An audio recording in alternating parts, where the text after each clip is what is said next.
banywanyi ba Kazuza FM ijwi ryo kugwiza umwimbu bakunzi bagenzi namwe b'ikiganiro cacu Deutsche Kurs ikiganiro mumaze kumenyera mutegurirwa na Centre Multiculturel Allemand nanje Paul Ndayihereje akaba ni jewe ndakiremesha ndabaramukije ndabaha ikaze mu kiganiro cy'uyu munsi. Ikiganiro cy'uyu munsi none tugiye kuganira iki?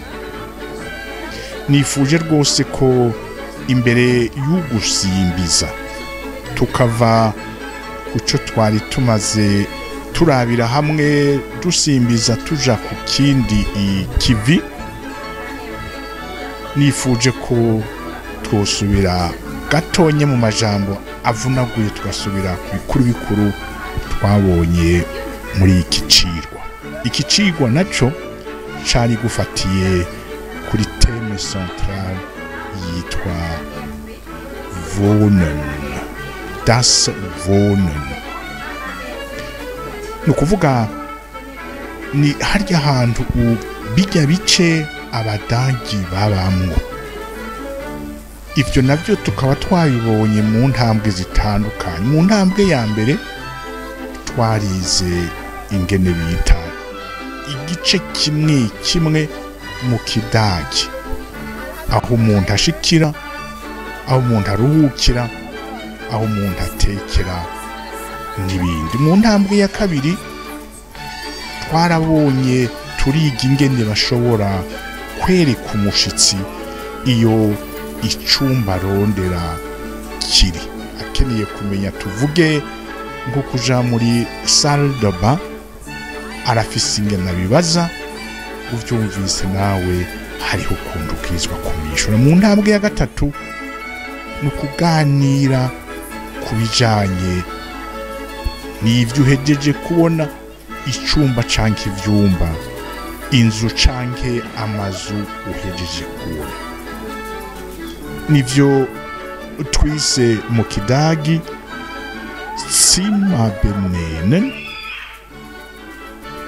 Zimmer benennen, mukibuka yuko Zimmer ni chambre, une pièce. Zimmer benennen ni l'appellation consacrée pour tel ou tel local. Canke Zimmer lokalisieren. Zimmer lokalisieren. Zimmer lokalisieren ni ingene ubwira umugenzi, ubwira umushitsi ingene ashika mu cumba barondera kujamwo. Intambwe ya gatatu navuze ndi ni Zimmer beschreiben.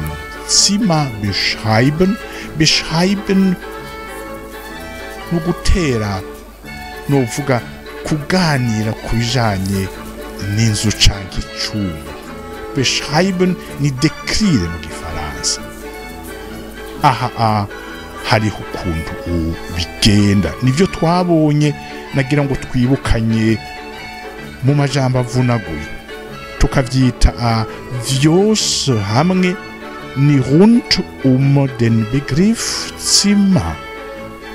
Rund tout ce qui a trait à Begriff ni la notion ya pièce Zimmer. Tout ce qui tourne autour de cette notion de pièce. Tumaze kubona iyi twaciye tubifatanya n'ikindi citwa ni question de vocabulaire. Mbe iki cumba bacita ngwiki, iki bacita ngwiki. Twaciye tubifatanya na une structure grammaticale yitwa definite article. Definite article aho twayibonye mbere tuyirabisha no kuyindi genre ya article twari twabonye imbere yaho. Indefinite article, definite article ngaha turiko twerekana ico cumba, turacerekana, turakibona, tukacereka umuntu. Kuko ntimwibagire ni nk'umuco mu Budagi ugiye kuramutsa umuryango umugenzi ni nk'umuco ko imbere y'uko muganira kwicarika gushikisha akakuzimana arakwereka aho abaye visite de lieu. Ni muri ico gice, ni muri ico gihe rero biba ngombwa kumenya icyo ego n'ivyo niyo yakwereka ati ngaha niho twogera, urashobora kuvyibwira. Mugabo igihe twebwe turiko turagerageza guterera kuvuga kumva ikidagi, si ukugenda uraba gusa, ni ukumva ko akubwiye ati iki cumba ni iki. Aha rero ni ukumenya yuko nk'uko tuvuze ko ngaha twaciye tubifatisha na definite article, ni ukumenya yuko ururimi rw'ikidagi rufise 3 catégories de genre grammaticaux. Hari der ni genre masculin, der genre masculin, akarorero der Balkon, ibaraza, der Flur, Korridor, der Balkon, der Flur ni Korridor, canke der Garten kubafise ahantu uhagutse. N'uburorero bwa ibice by'inzu y'umuntu bifise genre grammatical masculin. Der Garten, le jardin, der Flur, Korridor, canke der Balkon. Amajambo atari masculin ashobora kuba feminin, ashobora kuko hariho inautre possibilité nk'uko tuca tubibona mu nyuma. Iyo rero vyitwa canke bifise le genre grammatical féminin ni dit. Ça c'est la forme de cet article défini. Dit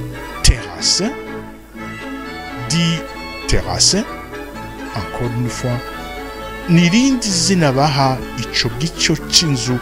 Hamwe bavuze der Balkon, aha ni di terrasse, mugabo mu vy'ukuri bavuga igice kimwe, la même pièce.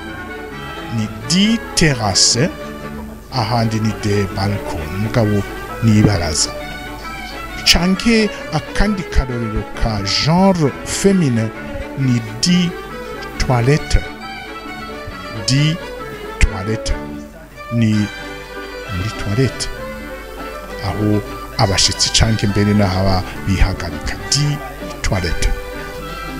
Murabona tumaze kubona rero ibice vy'inzu bifise genre grammatical masculin ni der, umurwi wa kabiri ni di ni féminin, umurwi wa gatatu ari wo wa nyuma ufise un genre bita neutre, neutral canke neutrum, neutral canke neutrum. Akarorero das Bad, das Bad,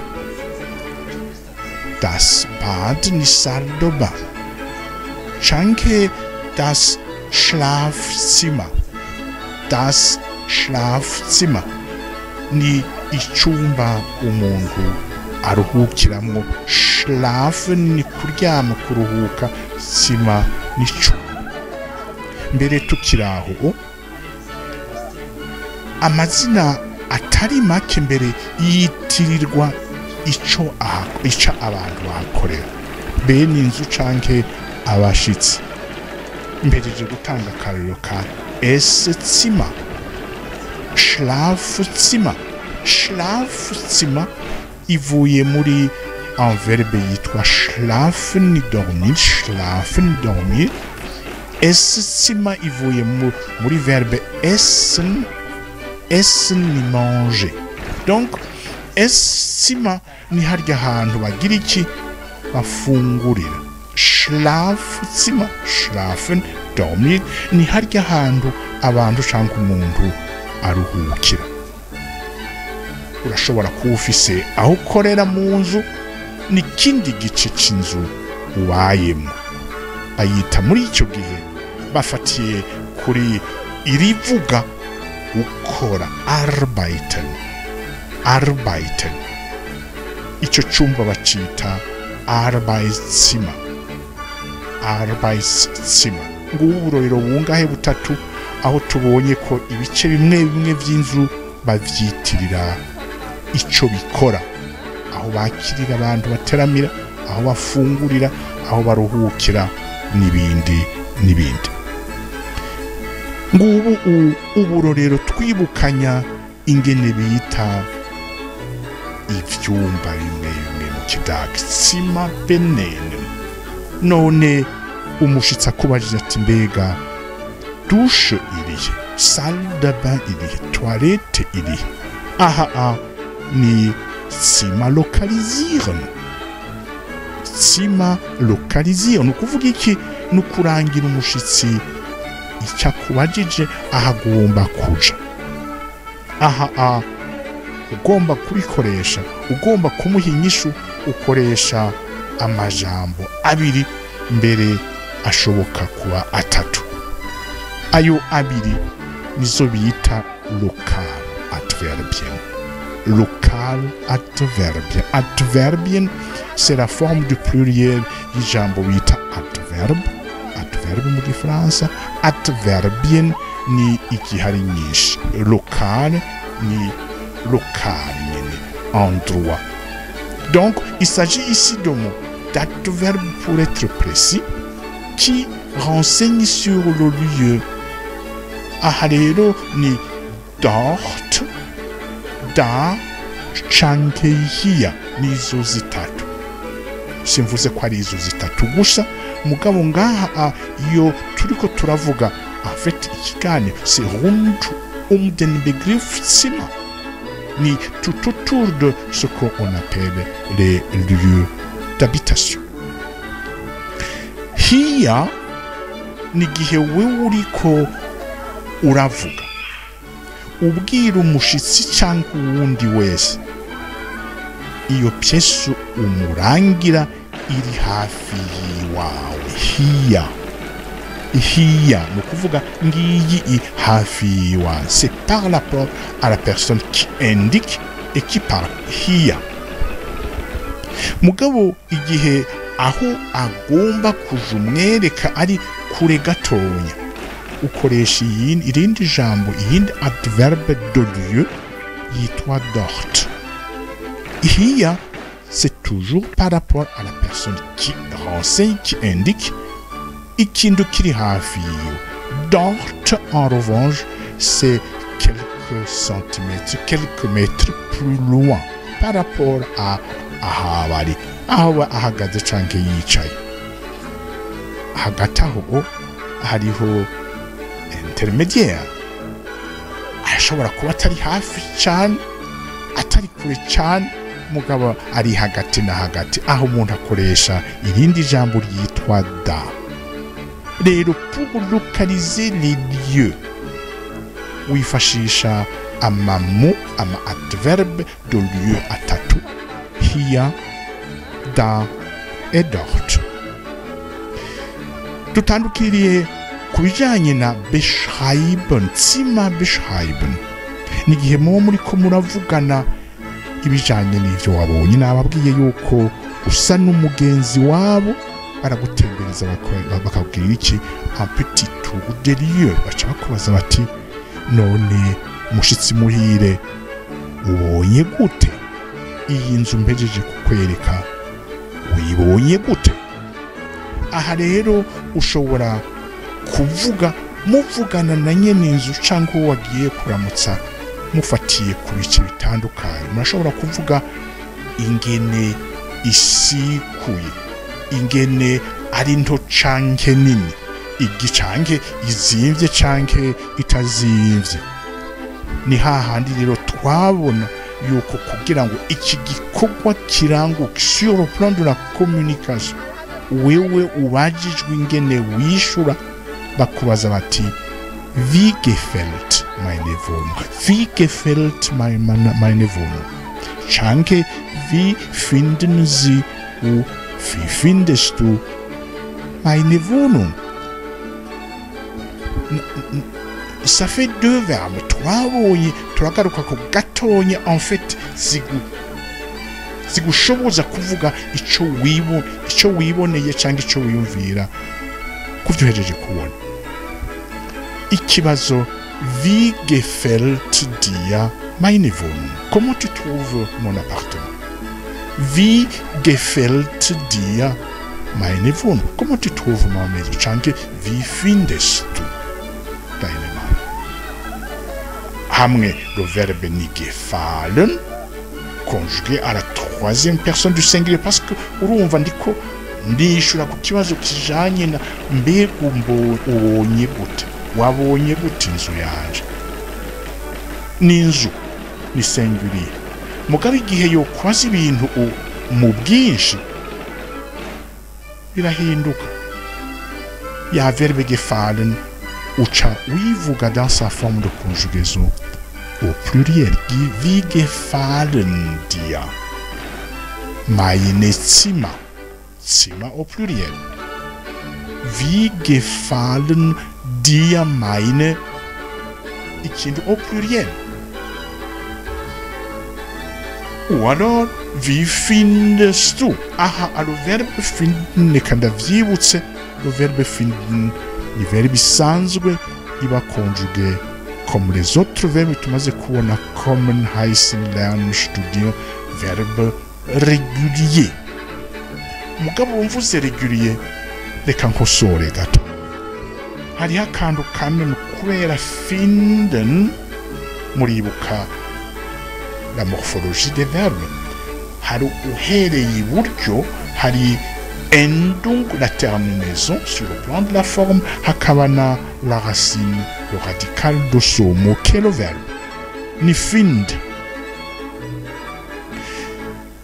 Les verbes zihezwa au niveau de leur radical par D, par T, par N, tuvyibukanye, zirafise aga particularité au niveau de leur système de conjugaison à la deuxième personne du singulier, à la deuxième personne à la troisième personne du singulier et à la deuxième personne du pluriel. Une particularité donc à la deuxième personne du singulier, du findest. À la troisième personne du singulier, sie es findet. Na à la deuxième personne du pluriel, ihr findet. Iyo particularité hari la voyelle E. La voyelle E qui s'intercale entre la terminaison de la forme du verbe finden conjugué à ces trois personnes. Ce qui n'existe nulle part ailleurs. Ceci est vrai pour arbeiten, regnen notamment. Rero kugira ngo ugire ico ushikirije kuri ico uhejeje kubona, ici nous revenons sur Zimmer beschreiben. Uza kwikora kuki? Uza kwikora ku adjectif. Aha atwarabonye toute une série d'adjectifs igutuma igushoboza kugira ico ushikirije par rapport y'ico uhejeje kubona kandi bakubaza. Uburorero: alt, irakuze. Alt. Le contraire ya alt ni neu. Neu ni charge. Chanke, wie gefällt, wie findest du meine Wohnung? Alt. Neu. Chanke, klein. Chanke, groß. Klein ni petit. Groß, c'est le contraire ni grand. Chanke uvuze en terme y'amafaranga nyene yariha, urashobora kuvuga uti tivonu finde ich billig. Jewe mbona umengira zimbutse. Chanke numva umengira zimvye. C'est toujours par rapport à une autre situation. Donc, aha rero muba muriko muri-échange sur ce que vous venez de vivre, aho utanga un point de vue, une opinion en qualifiant ico uhejeje kubona. ico gituma rero ngaha il est strictement indispensable de savoir, de connaître quelques adjectifs qui vont vous servir pour les besoins de l'expression.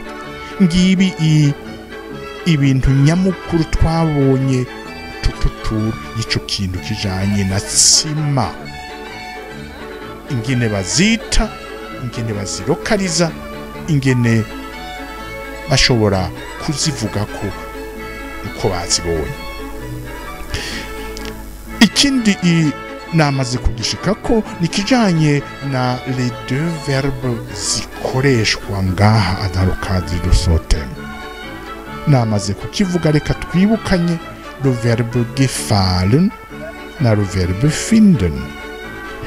Zisigura co kimwe, mais de deux formes complètement différentes et un système de conjugaison aussi différent. Gefallen et finden dans son contexte ni trouver, apprécier, aimer ou ne pas aimer. Donc, le verbe gefallen est un verbe novuga à système de conjugaison tout particulier. Itwibutsa izo tumaze kubona nka zibiri novuga. Kosten irivuga twabonye dans le cadre y'ivyo twige bijanye no gusuma. Kosten ni kute. Kosten. Ikindi twabonye dans le même cadre ni schmecken. Igihe uriko urafungura canke wihereza akantu karashobora kukuryohera canke nikakuryohera. Muri ico gihe ukoresha irindi rivuga bita schmecken, muravyibuka twarabibonye. Schmecken gefallen novuga naho bidasa au niveau de la forme bisigura la même chose. Schmecken uvuga ce que tu retiens ikintu hereje kwihereza, schmecken. Mais gefallen uvuga ikintu ce que tu retiens de bon, de moins bon, de négatif, kuvyo ubona, kuvyo hereje kubona. Gefallen ni ikintu ushobora kubona ukaprecier ku maso.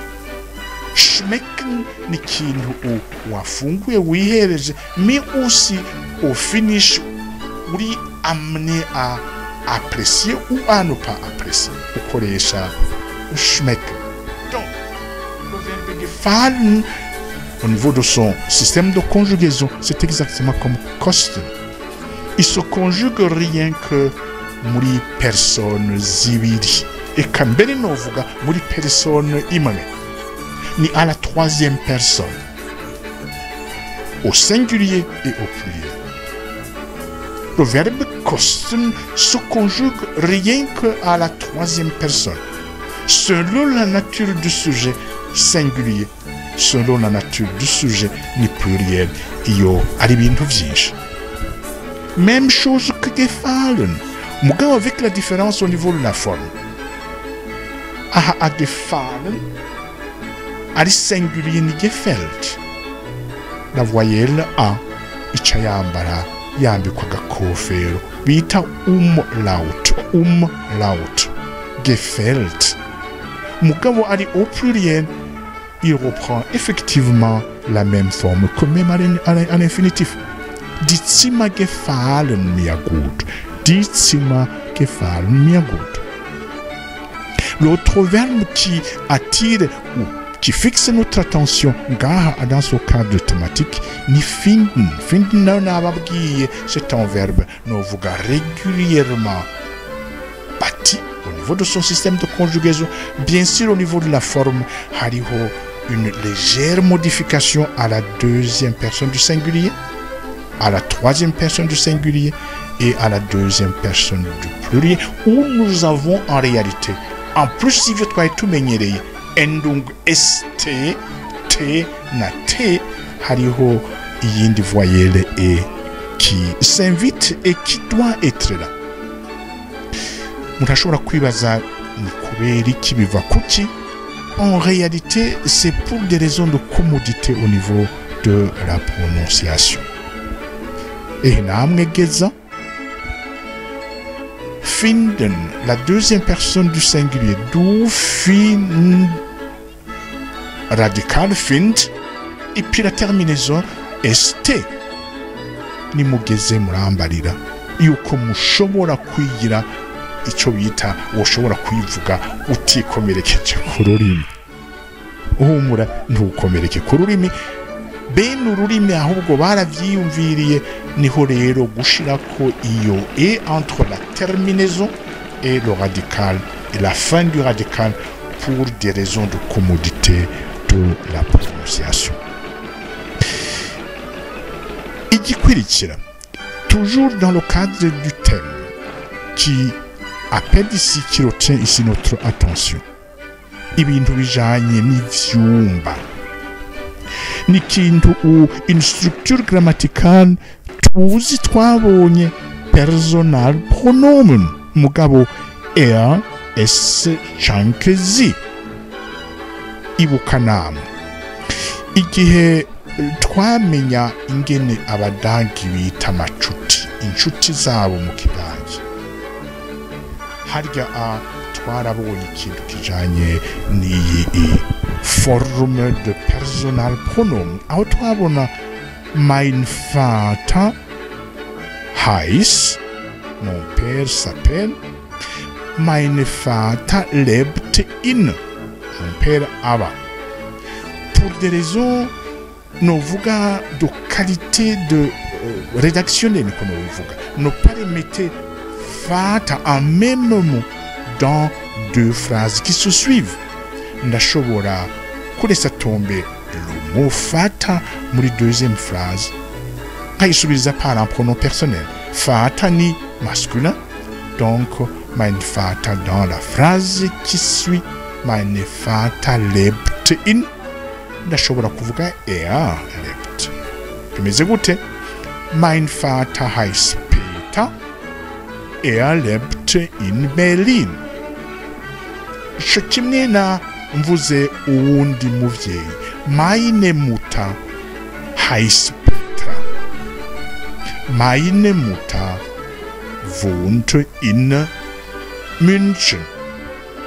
Ndashobora kugira gusubiriza la deuxième Mutter, meine Mutter wohnt in München, ndashobora kuyisubiza par un personal pronom. Muri icyo gihe Mutter ni féminin, donc ça sera remplacé par zi. Meine Mutter heißt Petra, sie wohnt. Es ni gihe mfise tuvuga umwana, umwuzukuru, meine Enkelkind, umwuzukuru muravyibuka, heißt meine Enkelkind wohnt. Njankoresha personal pronomen es. Ngaha nahone birumvikana, remplace Vater n'umuntu, sie remplace Mutter n'umuntu, es remplace Enkelkind umwuzukuru n'umuntu. Mugabo no ngaha birakunda aho dushobora kuremplacer par icumba bita canke gifise le genre masculin. Der Flur, der Garten ist groß. Si j'ai déjà utilisé le mot Garten dans la phrase précédente, inutile de le répéter. Au lieu de der Garten ist